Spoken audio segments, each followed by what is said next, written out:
এখন কিস্তির জ্বালা দেশের জ্বালা রে,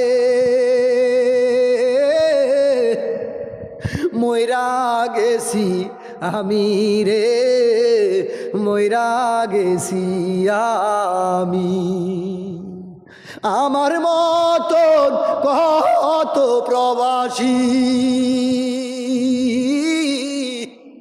কুলবিনাশী হইছে রে, কুলবিনাশী হইছে। এখন কেন কান্দ মনরে, কানলে কি আর হবে রে, কানলে কি আর হবে। এমন কান্দা কাল দিস তোরা রে।